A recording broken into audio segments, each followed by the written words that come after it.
espero que te encuentres bien. ¿Sí? La última clase habíamos empezado a hablar un poquito del tema de línea de transmisión y habíamos quedado con lo que era una línea de retardo. ¿Sí? Este tema, yo siempre digo que por ahí es un poco aburrido, obviamente porque es todo teórico, pero es importante que conozcamos, digamos, la base de lo que vendría a ser una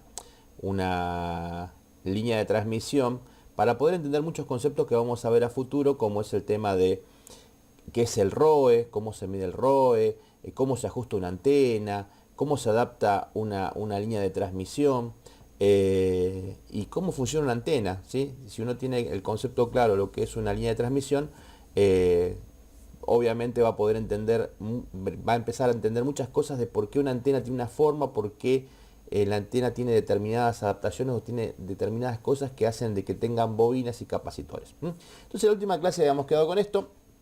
Y ahora vamos a imaginar que cerramos la llave, y habíamos dicho que pasaba como una línea de retardo, pero yo lo que quiero que veamos es, al cerrar el interruptor, vamos a imaginar que tenemos una línea siempre infinita, ¿sí?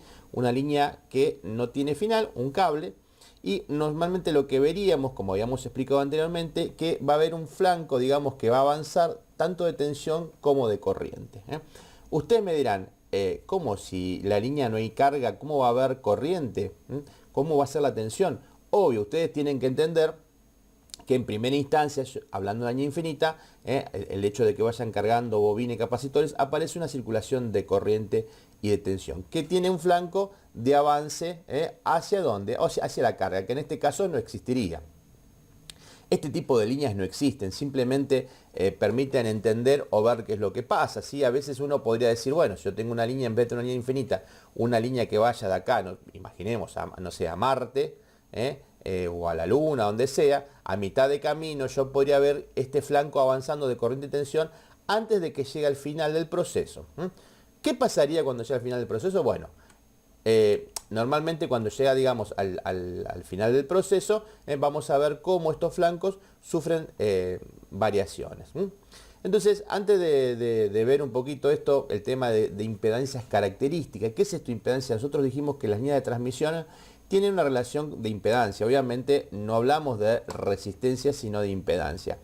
Y está dado porque, obviamente, porque tiene bobinas y capacitores, unos que trabajan sobre el tema de la tensión, como es los capacitores, y las bobinas sobre la corriente, generando un valor de resistencia. ¿Sí? Un valor de resistencia que en realidad nosotros no recordemos, que lo vamos a llamar como impedancia. Todos estos conceptos nos va a servir para lo que después quiero que ustedes vean en las próximas clases, que es poder elegir la mejor línea de transmisión y el cable más adecuado para hacer un enlace o para colocar un equipo transmisor a una antena determinada, o inclusive para poder hacer una conexión digamos, de coaxil o coaxil, digamos, de llevar videocable en un domicilio o inclusive en un edificio. Entonces, ¿de qué va a depender el valor de la impedancia? Va a depender simplemente de dos cosas. Del valor, ¿se acuerdan? De la bobina y el valor del capacitor. Descontemos la resistencia. Vamos a imaginar una línea sin pérdidas. Entonces podemos decir que el valor de la impedancia, el valor de impedancia de la línea, va a ser igual a la raíz cuadrada de la bobina sobre el capacitor. Recuerden siempre que estén todas las unidades, ¿no? Entonces vamos a poner un ejemplo. Imaginemos que tenemos un cable coaxil que tiene una capacidad de 90 picofaradios por metro. O sea, imaginemos que tenemos un cable coaxil y recuerden que el cable coaxil tiene un dieléctrico en el medio, como una línea bifilar. Y es como un capacitor. Yo puedo medir la capacidad así. A un metro tengo en este ejemplo que yo estoy dando, tiene 90 picofaradios por metro. Esto es un valor que inclusive muchos fabricantes lo dan, y les va a permitir a ustedes, cuando construyan antenas y quieran adaptar antenas, estos valores de capacitores se pueden utilizar como un capacitor. Después veremos más adelante, inclusive hasta en la práctica o a la hora de trabajar, cómo uno puede utilizar este valor de capacitor simplemente con un coaxil. Bueno, esto es un valor inventado, obviamente, ¿no? 90 picofaradios sobre metro. Y me dice el fabricante que esa línea coaxil tiene una impedancia característica de 50 ohms. ¿Qué es lo que quiero calcular? El valor de la inductancia, el valor de L. Bueno, parto de la fórmula que ya conozco. Lo que hago es la raíz, digamos, que está acá, va a pasar como potencia, que es lo que vemos acá. Y luego lo que hacemos es el valor del capacitor va a pasar para allá como multiplicando. Por lo tanto, me va a decir que la bobina es igual a la raíz cuadrada de la impedancia de mi línea coaxil por el valor del capacitor.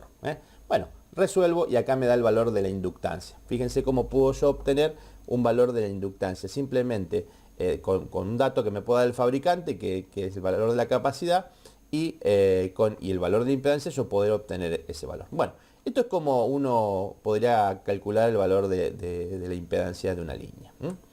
Otra forma que es la más común que uno utiliza es la forma constructiva, cómo uno puede resolver o cómo puede uno calcular el valor que va a tener una línea. Porque muchas veces los radioaficionados construyen sus propias líneas de transmisión.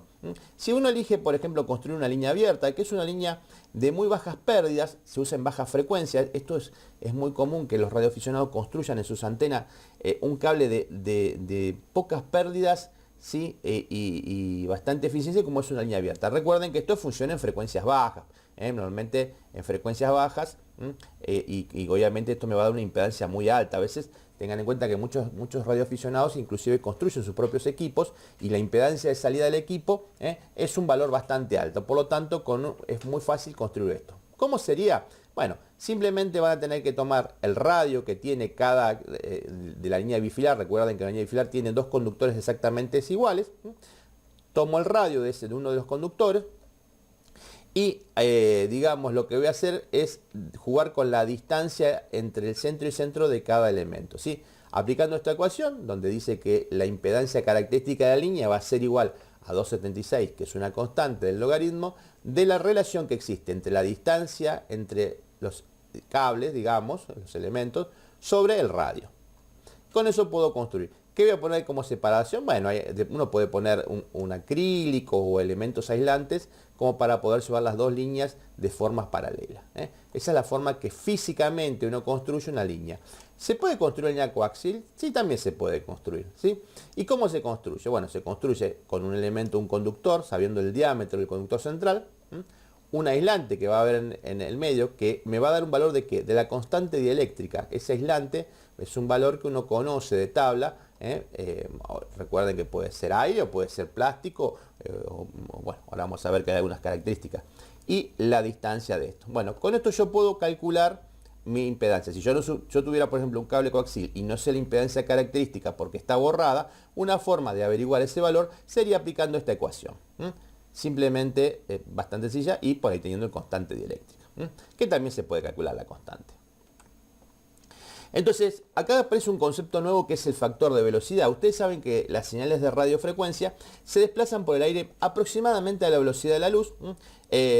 Obviamente esto es muy rápido, digamos, si quisiera hacer una comunicación de acá a la luna, tardaría simplemente un segundo en llegar, y podríamos dar hasta 7 vueltas a la Tierra. Pero cuando se propagan por un conductor o una línea, por ejemplo, coaxil, obviamente el factor de propagación es mucho menor porque hay pérdidas. Recuerden que hay como una resistencia. Entonces, ¿de qué va a depender mucho esas pérdidas? Depende, acuérdense que el dieléctrico me genera pérdidas. Por ejemplo, dice que va a viajar al 66% de esta velocidad si el dieléctrico del cable coaxil es de polietileno sólido, o sea, es como un plástico. Mejora la velocidad cuando ese dieléctrico es como una esponja, ¿sí? Es una espuma. Van a ver que después yo les voy a mostrar en la próxima clase algunos tipos de coaxil y van a ver que es como una espuma de polietileno. Bueno, tiene un factor de propagación mucho mejor, se asemeja mucho más a esta velocidad. Y si el núcleo fuera de aire, o si el dieléctrico fuera de aire, está ya al 95% de este valor. ¿Este valor es importante? Sí, porque vamos a ver cuando empecemos a ver cómo construir antenas, cómo adaptar, cómo unir o cómo enfasar antenas. Este valor nos va a permitir ajustar y unir antenas para conservar la impedancia. Entonces, esto es un valor que inclusive me lo da el fabricante en tablas, que después lo vamos a ver. Se puede calcular, sí. El factor de velocidad, que es esto que está acá, es simplemente una relación que existe entre la velocidad de propagación que tiene en el conductor sobre la velocidad de la luz. Me va a dar eso, me va a dar un número, obviamente no me va a dar 66, me va a dar 0,66. Si yo lo quiero pasar a porcentaje, simplemente lo único que tiene que hacer es multiplicarlo por 100. También puedo sacar este factor de velocidad simplemente dividiendo a 1, divido la raíz, ¿sí? De la constante dieléctrica. De la constante dieléctrica. Bueno, Esto es el factor de velocidad. Obviamente no es importante, por ahí a veces uno sabe lo calcular, ya que es un dato que normalmente lo encontramos en todas las tablas, pero es importante que nosotros como técnicos conozcamos de qué estamos hablando. Bueno, vamos a imaginar obviamente que las líneas no son infinitas. Recién hablábamos como una línea es infinita y todo el mundo sabe que en realidad ninguna línea es infinita, sino pasa a ser finita. Tiene una terminación. Pero ¿cómo hacerle ver a todo mi equipo de transmisión o a mi fuente verlo como que la línea fuera infinita? Como que fuera infinita para que haya ese desplazamiento de tensión y corriente en toda la línea. ¿Por qué? Porque obviamente uno en realidad lo que busca es eso, de que la línea fuera infinita. Bueno, la forma es hacer una línea adaptada. ¿Qué es una línea adaptada? Es cuando la resistencia de carga que está acá es igual a la resistencia de la línea. O sea, por ejemplo, yo le voy a dar un ejemplo típico. Si una impedancia característica de las líneas coaxiales, por ejemplo, en comunicación, son de 50 ohms. ¿Y la carga de cuánto debe ser? De 50 ohms. Ustedes me dirán, ¿pero qué? ¿Yo voy a poner una resistencia? No. Normalmente uno lo que coloca acá es una antena. La antena va a tener una resistencia o en realidad una impedancia característica a la frecuencia de trabajo. Por eso las antenas son diferentes. Es un tema a ver más adelante, pero que es un tema muy interesante cómo construir una antena, y vamos a ver que las antenas tienen diferente tamaño y diferente forma porque justamente tienen una variación de la impedancia.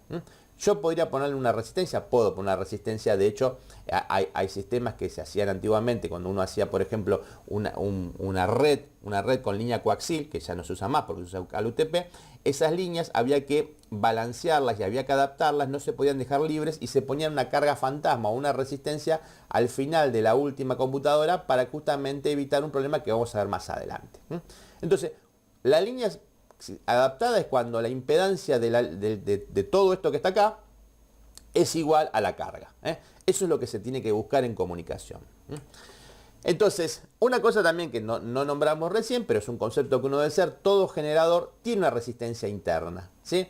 Esa resistencia interna siempre lo adecuado es que sea igual que la impedancia que tiene la línea coaxial, por ejemplo, y nuestra carga. A ver, vamos a dar un ejemplo. Es muy común uno tener un equipo transmisor de radio, no sé, un banda ciudadana, un VHF, un HF, cuya impedancia que me dice el fabricante es de 50 ohms. ¿Qué cable tengo que utilizar? Un cable de 50 ohms. ¿Y de cuánto va a ser la antena? Y va a tener que tener una impedancia de 50 ohms para la frecuencia de trabajo. ¿Qué otro ejemplo? Televisión. Uno tiene televisión, por ejemplo, si usted presta atención, el conector del sintonizador del televisor en la actualidad es de 75 ohms. ¿Qué cable utiliza uno? Uno utiliza cable de 75 ohms de impedancia.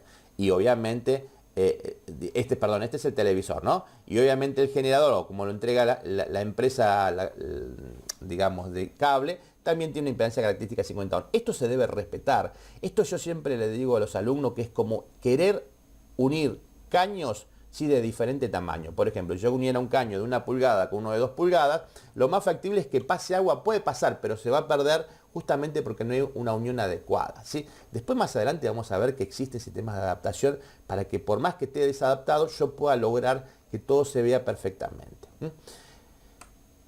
Entonces, normalmente si tenemos dos resistencias de carga, por ejemplo, tenemos la impedancia que es igual que esto, uno, ¿qué es lo que va a notar? Va a notar que la tensión que tengo de fuente, la mitad va a caer en el generador y la otra mitad cae en la impedancia característica, ¿sí? O sea, si yo tengo 100 volts, 50 volts van a caer acá y 50 volts van a caer acá. Eso es típico de dos resistencias en serie. Bueno, es lo mismo que sucede en los sistemas de comunicación. Yo acá puse unas gráficas para poder entender. Siempre hablamos de continua porque después vamos a llevar lo que a mí me interesa, que es el tema de la alterna. Entonces vamos a ver cómo se desplazan cuando yo bajo la llave. Hay un flanco que avanza de tensión que normalmente es la mitad de la tensión y la mitad de la corriente. ¿Por qué? Porque recuerden que la otra mitad, ¿dónde cae? Vamos para atrás, cae en el generador. Bueno, entonces va avanzando. Esto que yo puse como punto de C es el punto de llegada, es el punto donde yo debería llegar a la línea de carga. Sigue avanzando, fíjense, sigue avanzando la mitad de tensión y la mitad de corriente. Si la carga está perfectamente adaptada, o sea, esto seguiría indefinidamente. ¿Hasta qué momento? Hasta que usted en un momento levanten la llave y la tensión caiga a cero, la corriente caiga a cero y va a ir un desplazamiento que va avanzando. Obviamente ustedes miran, yo esto no lo veo nunca porque en un cable de 1 metro, 2 metros, 3 metros no lo van a poder apreciar nunca. Pero si tuviera un cable que será muy largo, yo podría apreciar esto. Obviamente estamos hablando de una línea que normalmente esto que yo les cuento acá es una línea que está totalmente adaptada. O sea, ¿qué quiere decir? Que la carga al final, o sea, como si fuera la antena, tengo el valor de igual que de toda la línea. Pero normalmente en comunicaciones nos pasan cosas extremas a veces o variantes. Por ejemplo, una posibilidad es decir tener un circuito, una línea abierta. Una línea abierta es como, por ejemplo, si yo tengo un amplificador y no coloco un parlante. Es como si yo tengo un equipo de transmisor y no le coloco antena. O corté el cable. ¿Qué es lo que sucede? Bueno, yo les voy a contar lo que pasa. Cuando ustedes bajan la llave, avanzan el flanco de tensión y de corriente, igual que vimos en el caso anterior. Avanzan hasta llegar ¿dónde? Hasta el momento de llegar a la línea, al final de la línea. Mientras no llegan al final de la línea es como que nada pasó, nada se entera. Cae la mitad de tensión y cae la mitad de corriente. ¿Qué es lo que sucede cuando llega al final? Bueno, cuando llega al final, que es este punto que está, va a producirse una siguiente cosa, ¿sí? Es siempre el efecto de la ola cuando pega. ¿Vieron cuando una ola pega contra un murallón? Normalmente cuando una ola viene o el agua viene en el mar, pega contra el murallón, sube el agua y regresa. Bueno, acá pasa exactamente lo mismo. Cuando la línea está abierta, lo que yo lo voy a notar es que pega contra, digamos, la salida, está abierta, la tensión se hace el doble y la corriente se hace cero. Y es un flanco que avanza hacia o retrocede hacia la fuente, al generador. Esto se llama, este efecto se llama efecto de reflexión. Nosotros normalmente, a ver, hagamos un ejemplo. Si ustedes colocan una pila o una fuente con un cable de 1 metro y colocan, van a ver que la tensión, cuando yo prendo la fuente, si la fuente de 12 volts, tengo instantáneamente los 12 volts en el extremo. No tengo la mitad de la tensión. ¿Por qué no tengo la mitad de la tensión? Porque se sobreentiende que es tan rápido la velocidad en que viaja la electricidad que yo no alcanzo a poder verlo. Pero esto que yo les estoy contando es lo que está sucediendo. ¿Qué es lo que terminan apreciando al final, o digamos del proceso? Y que tengo toda la tensión y que la corriente es cero. Esto es cuando la línea está abierta. Este efecto de reflexión, que después lo vamos a ver, es el efecto que termina dañando los equipos de comunicaciones. Esta energía que vuelve hacia la etapa de salida es lo que termina dañando.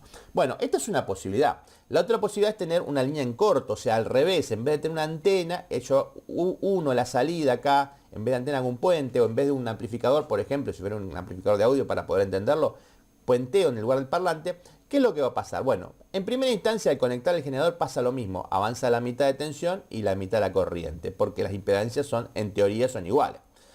Cuando llega al final, o sea, en este punto, cuando llega al final, que yo lo llamé DC, lo que sucede es exactamente parecido a lo que vimos recién, impacta contra el final, pero el retroceso que hace que la tensión se vaya a cero y que la corriente suba al máximo o al doble. Este es algo que va a ir avanzando como si fuera una ola y termina siendo como al final total del proceso tengo la máxima corriente y la tensión cero. Es un cortocircuito, obviamente, ¿no? Esto es lo que uno vería en una línea de transmisión. ¿Qué pasa cuando las líneas están con todas sus variantes? O sea, ¿qué quiere decir? Que la resistencia acá en vez de ser un corto es una impedancia diferente a esta. Bueno, pasa todas las variantes que ustedes se imaginan, ¿sí? O sea, que la corriente no es total y hay algo de tensión, o que al revés, la tensión no es total y hay algo de corriente. Bueno, son todos procesos intermedios. Esto de llevarlo a continua en realidad es para que ustedes puedan entender qué es lo que pasa después, que lo vamos a ver con la alterna. Entonces, uno habla muchas veces en comunicación de algo que se llama un tema nuevo, que es el tema de coeficiente de reflexión. Coeficiente de reflexión es una medida que sirve, o le sirve al ingeniero o al técnico para saber cuánto está adaptado todo el sistema. ¿Y en qué se va a basar? Se va a basar en la resistencia de carga, que podría ser tranquilamente una antena, y la resistencia, la impedancia que tiene nuestra línea de transmisión. Si uno hace la resta, por ejemplo, si yo tengo 50 ohm menos 50 ohm y acá hago 50 ohm más 50 ohm, o sea que 0 dividido 100, ¿qué es lo que voy a tener? Bueno, voy a tener un número, ese número que va a ir desplazado entre el número 1 al menos 1. ¿Sí? Esto se le llama coeficiente de reflexión, o gamma, ¿no? que está relacionada justamente con las dos impedancias. Si el valor que me da, ¿sí?, es infinito, o sea, si yo tengo, digamos, nuestra resistencia de carga o de antena, o en la antena lo que podría hacer es, digamos, un circuito abierto, es el primer caso. ¿Cómo es la reflexión? Y es total, regresa. ¿Pero qué va a regresar? Regresan, recuerdan, cuando el circuito está abierto, lo que regresa es la tensión. Acuérdense, lo que regresa es la tensión. Vamos a volver para atrás para que ustedes vean. Un circuito abierto, ahí tenemos. Fíjense cómo es. Cuando el circuito está abierto, la tensión es máxima y lo que es la corriente es cero. ¿Por qué cero la corriente? Porque hubo un frente que avanzó de reflexión que fue eliminando. Entonces, cuando tengo la carga que es abierta, normalmente la reflexión es total y lo que desaparece, acá dice frente de corriente invertido porque me va eliminando la corriente y tengo la mayor tensión posible. Acá cuando digamos, la carga es mayor, obviamente también pasa lo mismo, pero es de una forma parcial, como recién decíamos. Cuando la impedancia digamos, de la línea es igual a la de la carga, es nula, no hay reflexión, que es el valor que nosotros tenemos que tratar de buscar. Y después tenemos los valores al revés, ¿no?, llevándolo al cortocircuito, que es lo que pasa. Lo que se elimina, obviamente, es un frente de tensión invertida, que va a eliminar la tensión y la corriente va a ser máxima. Bueno, esto se llama coeficiente de reflexión, que es simplemente una ecuación. Yo sé que a veces a los técnicos mucho no les importa, porque en realidad uno trata siempre de buscar todo. Pero bueno, es importante que tengamos en cuenta que estos conceptos existen y si alguna vez los leen, de qué están hablando. Justamente el coeficiente de reflexión le va a permitir esa relación entre la línea de carga y la impedancia de la línea. ¿Qué pasa cuando es alterna? Y acá viene la gran diferencia. Cuando nosotros tenemos una tensión alterna, como es un equipo transmisor, esto es una línea infinita, imaginemos que es una línea infinita, lo que vamos a ver que es una senoidal que va a ir avanzando. ¿Sí? Acá yo la veo como va avanzando, arranca de cero, comienza a crecer, se hace una tensión máxima, ¿sí? Luego ¿qué hace? Comienza a hacerse negativa y así genera una onda senoidal. Es un flanco que avanza, pero de tipo senoidal. Digamos que uno vería que va avanzando a medida que pasa el tiempo. Bueno, esto sería, ¿y qué pasaría con la tensión? Bueno, pasa exactamente lo mismo que vimos anteriormente, ¿sí? Si está totalmente, digamos, adaptada, sería exactamente el mismo concepto. Ahora lo vamos a ver. Y acá yo pongo un ejemplo a veces que doy a los alumnos, que digo, por ejemplo, que para que ustedes tengan idea por qué tiene importancia, porque esto nos va a permitir inclusive en adelante diseñar una antena, calcular una antena, aunque parezca mentira. Entonces, suponiendo que un generador tiene una señal de 12,5 kHz y un pico de 100 volt, ¿qué imágenes veríamos? Bueno, veríamos lo siguiente. Fíjense que la senoidal comienza a aparecer, acá si yo mido los 10 microsegundos, yo voy a ver que esto aparece así. Tengo a los 3 kilómetros, fíjense la distancia, a un octavo de la línea tengo 3 kilómetros de distancia. A los 20 microsegundos, si tengo al cuarto, esto es un cuarto de longitud de onda, se conoce, tengo obviamente los 100 volt y ocupé 6 kilómetros, perdón. Fíjense la distancia, ¿sí? Van a ver que más adelante la antena normalmente más chica que uno construye es de un cuarto de longitud de onda. Imagínense una antena que tenga un cuarto de longitud de onda que tenga 6 kilómetros para arriba. Es imposible físicamente, por eso uno no transmite en frecuencias tan bajas. Utiliza frecuencias arriba de los 100 kHz, justamente porque esto uno quiere que sea más chico. ¿Qué pasa? Bueno, a los 30 microsegundos yo veo como la señal sigue avanzando y a los 40 microsegundos tengo medio ciclo, media longitud de onda. Luego, ¿qué vendría a ser? Luego se hace negativa. O sea que ¿cuánto tardaría en todo un ciclo? 80 microsegundos. Fíjense cómo se va desplazando una señal senoidal. Bien, esto es un concepto por ahí básico, que muchos lo saben, pero lo digo para el que no lo sabe. Si la línea está totalmente adaptada, o sea, si la carga está perfectamente adaptada o es infinita, y yo pudiera medir con con algún instrumento, un osciloscopio, la tensión y la corriente, yo lo que notaría es que la tensión, vamos a suponer que fuera esta, está acompañada de la corriente. Yo acá pongo unos instrumentitos que yo puedo ver que la corriente es igual que la tensión, sería una senoidal exactamente igual, obviamente con sus valores reales, pero normalmente se acompaña, ¿sí? Entonces presenta, digamos, esto es cuando tiene una resistencia que es pura, o sea, carga pura resistiva, o sea, que tiene una resistencia al final, ¿no? Y es lo que se conoce como una línea adaptada, ¿sí? Una línea totalmente adaptada. ¿Qué es lo que pasaría en una línea infinita? Recuerden que una forma de hacer ver al equipo como una línea infinita es adaptarla, ponerle una resistencia de carga exactamente igual a la generada. Bien. Vamos a ver ahora de vuelta los extremos, que es lo que a mí me interesa que ustedes tengan claro. ¿Qué pasa cuando la línea que termina es un circuito abierto? O sea, no tengo antena, por ejemplo, y tengo mi senoidal. Bueno, fíjense cómo hay una señal, yo acá dibujé una señal senoidal que se llama onda incidente o la señal incidente. Este nombre incidente es importante, sí, porque después vamos a ver en otras clases cómo se mide esto con un instrumento, y uno habla de una señal incidente y una señal reflejada. ¿Qué es la incidente? La incidente es la que sale de mi equipo de transmisor, que va avanzando ¿hasta dónde? Hasta el final de la línea. ¿Qué es lo que encuentra al final? Bueno, en este caso encuentra la línea abierta. Entonces, cuando encuentra la línea abierta, recuerden que regresaba. ¿Qué regresaba? Había una onda reflejada que avanzaba. A ver, recordemos, cuando era continua y estaba abierta, era una línea que avanzaba tratando de eliminar la corriente, o sea que lo que avanza es la corriente. Pero ¿cómo se hacía la tensión? Acuérdense que la tensión en la línea abierta, ¿qué se hacía? Se hacía el doble. Entonces, si yo me fijo en este caso, yo voy a ver, ¿sí?, que la señal incidente y la reflejada están en fase. Sí, obviamente esto uno lo ve, no que está montado arriba, pero digamos, tiene momentos que se va viendo. Bueno, por lo menos acá al principio, está en fase.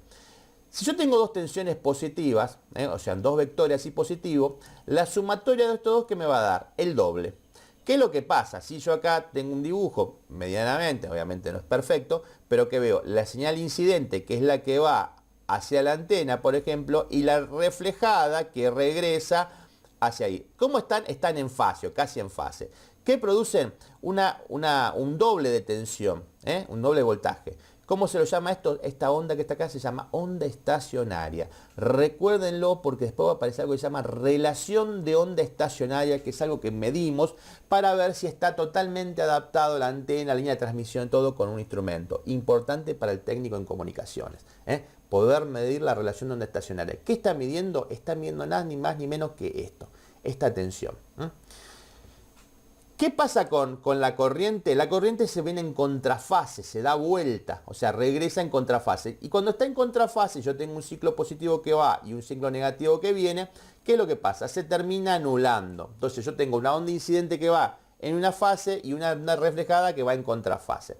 Entonces yo voy a ver que esto va avanzando así y en contrafase viene la reflejada. ¿Qué obtengo al final? Nada, cero. Fíjense que la onda estacionaria es cero, o sea que la corriente es cero. Bien, este es el caso de una línea totalmente abierta. ¿Qué pasa en el otro extremo? Cuando está en corto, bueno, exactamente lo contrario. Tenemos una incidente que avanza y obviamente cuando esto está en corto, lo que se tiene que eliminar es la tensión, tiene que pasar a cero y la corriente tiene que ser al doble. Por lo tanto, lo que va a pasar es que, fíjense que lo que viene en fase, ¿qué va a ser? La corriente ahora, la intensidad. Ven que la reflejada, yo la puse en verde, ahora es la intensidad. ¿Y qué hace esto? Bueno, si es exactamente es el mismo caso que pasaba con la tensión del caso anterior. Yo tengo la corriente que va, que es la onda incidente, la corriente que regresa, que está en fase, la sumatoria de dos me da la estacionaria, que es el máximo de corriente, el doble o casi el doble de corriente. ¿Qué pasa con la tensión? Bueno, al revés, fíjense, ¿ven? En un caso de una línea que está en cortocircuito, lo que me va a pasar es que la incidente tiene una fase y viene la reflejada en contrafase. Por lo tanto, ¿qué hacen? Se anulan. ¿Ven cómo son dos conceptos opuestos? Pero lo importante es poder entender esto como vimos en la continua. ¿Qué pasa con la incidente? ¿Qué pasa con la reflejada? ¿Y qué es la onda estacionaria? Bien. Esto es un tema muy importante que uno puede utilizar una línea, si uno presta atención a la línea, como un transformador de impedancia. ¿Qué es un transformador de impedancia? Un adaptador de impedancia. Y esto uno puede utilizar un pedazo de coaxil o una línea coaxil como para adaptar, por ejemplo, yo construyo una antena a una determinada impedancia, pero esa impedancia no es igual que mi línea coaxil, o a veces uno hace una antena, por ejemplo, que tiene una impedancia de no sé, 14 ohms, y mi impedancia de mi transmisor es de 50 ohms, mi línea de 50 ohms, tengo que adaptarlo, tengo que poner un adaptador de impedancia, es lo que yo les contaba. Bueno, una de las herramientas que utilizan muchos de los radioaficionados o los técnicos es justamente utilizar simplemente un trozo de línea coaxial, ¿sí?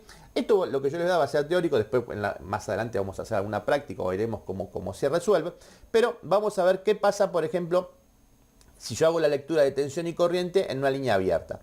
Yo voy a notar que, fíjense, miren, esto es la tensión, ¿sí? Acá es máxima y digamos, en el punto que la tensión es cero, fíjense que la corriente está opuesta, ¿eh? Es exactamente al revés. Acá la tensión vuelve a ser máxima y ahora la corriente es cero. Si yo me fijo en un circuito en cortocircuito, es exactamente al revés. Fíjense que esto es el final, ¿no? Miren, acá la corriente es máxima, ¿sí? Y la tensión es cero.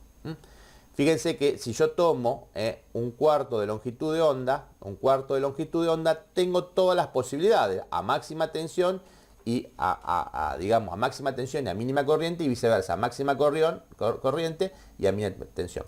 Después se repite exactamente. Bueno, entonces vamos a tomar un cuartito de esto. ¿Por qué vamos a tomar un cuartito? Porque para poder adaptar, si ustedes se acuerdan, la ley de Ohm decía que la resistencia era el voltaje sobre la intensidad. Por lo tanto, acá tengo las dos variables, tengo el voltaje y la intensidad. Y si tengo todas las posibilidades, voy a tener todas las resistencias, todas las impedancias posibles. Entonces vamos a ver, imaginar una línea abierta, ¿sí? Una línea de un cuarto de lambda, donde yo tomo ese cuartito, esto es el final de la línea, ¿sí? O sea, esto es un cuarto, y acá está el final.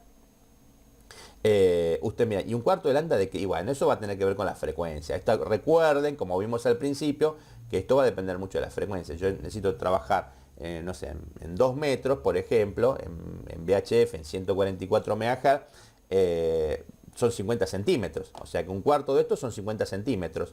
¿Qué voy a tener? Bueno, si yo me presto atención, en este punto tengo la mayor tensión, ¿sí? Y la corriente es cero. Si yo voy tomando, voy a ver que la corriente va a ir subiendo y la tensión va a ir disminuyendo. Hay un punto donde están iguales los valores. Y luego pasa todo lo contrario.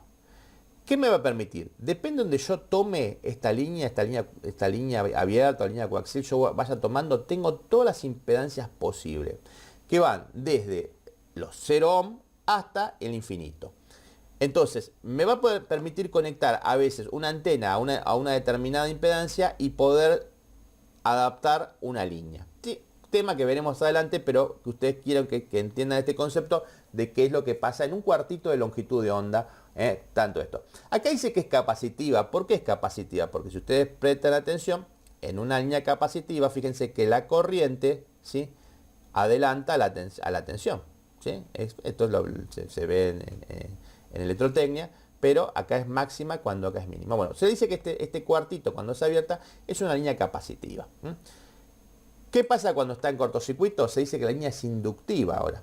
Y fíjense, acá lo que adelanta es la tensión con respecto a la corriente. Tengo el parámetro exactamente al revés. Tengo en este punto, tengo la máxima tensión y acá la corriente. O sea, depende de donde yo tengo, me voy también del 0 al infinito. Y esto va a permitir que en un cuarto de lambda pueda adaptar. Esto ha hecho que muchas antenas que inclusive tengan, después vamos a ver, gamma, se llaman brazo gamma, lambda, todos son cuartitos de onda que uno va tomando y logra diferentes impedancias para poder adaptar nuestra línea y no tener, por ejemplo, algo que se llama ROE. Entonces, espero que hayan entendido lo que vimos, digamos, todo esto es bastante teórico con respecto a lo que es línea de transmisión.